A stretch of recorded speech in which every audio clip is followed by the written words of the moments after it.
Bonjour à tous et bienvenue dans Génération Reconversion, la découverte des acteurs et des secteurs d'activité qui recrutent, qui peuvent être utiles pour votre reconversion future. Eh bien, on va découvrir un secteur d'activité qui recrute a priori, c'est celui des fleuristes avec Athéna Constantinidi. Bonjour. Bonjour Jérôme. Vous travaillez à l'École nationale des fleuristes et j'imagine que vous êtes ici sur l'événement Génération Reconversion parce qu'il y a des besoins dans le secteur des fleuristes en France. Tout à fait. Nous sommes présents aujourd'hui à la fois pour présenter le métier de fleuriste, qui est un métier en pleine évolution, qui aussi propose des opportunités pour tous les profils, mais aussi pour présenter notre école, l'École nationale des fleuristes, qui est le premier centre de formation en Europe à travailler la fleur. C'est-à-dire qu'aujourd'hui, les fleuristes en France recrutent, il y a des besoins. On peut dire que c'est un métier en tension. Alors oui, on peut dire que c'est un métier en tension. Le métier de fleuriste est un métier avec 100% d'employabilité. À ce jour, nos apprentis, nos apprenants, en sortant de l'école, ils trouvent directement un emploi ou créent directement leur entreprise. Alors justement, on est quand même sur le salon de la reconversion. On peut se reconvertir dans ce métier. C'est facile. La formation, elle dure combien de temps quand on est sur l'École nationale des fleuristes? Alors, l'école forme par voie d'alternance, la voie classique, on va dire, mais aussi par la voie de la reconversion.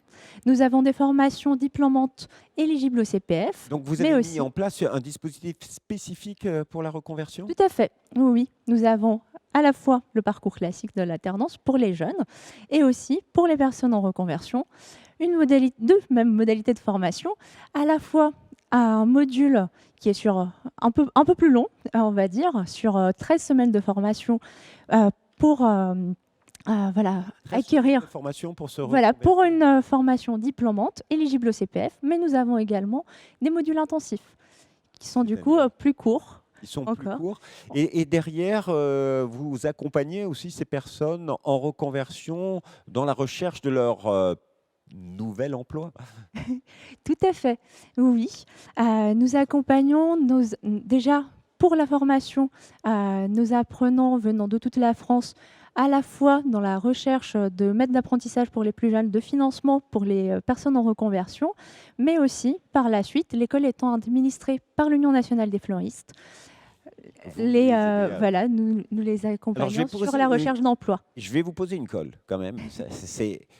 Il y a dans des secteurs des personnes qui peuvent se reconvertir et qui font des contrats pro en alternance. Ils font donc l'alternance pour apprendre leur nouveau métier. Est-ce qu'on Mhm. peut le faire dans votre école? Tout à fait, oui, oui, c'est possible. Si je décide de devenir fleuriste, je peux m'inscrire par l'alternance à condition Oui. que Transition Pro valide mon projet de financement Voilà, de vous avez reconversion. toutes les possibilités. L'école offre plein de possibilités, plein de solutions de formation.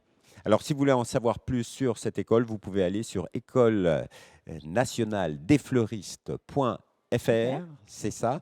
Et j'ai envie de vous poser une toute dernière bien question. sûr. Quel est le conseil que vous donnez à ceux qui veulent se reconvertir? Lancez-vous. Merci beaucoup, Athéna, pour ce Merci à dernier vous. message d'espoir. Lancez-vous, vous allez pouvoir vous reconvertir. Et je vous dis à bientôt pour de nouvelles émissions autour de la reconversion professionnelle. Au revoir.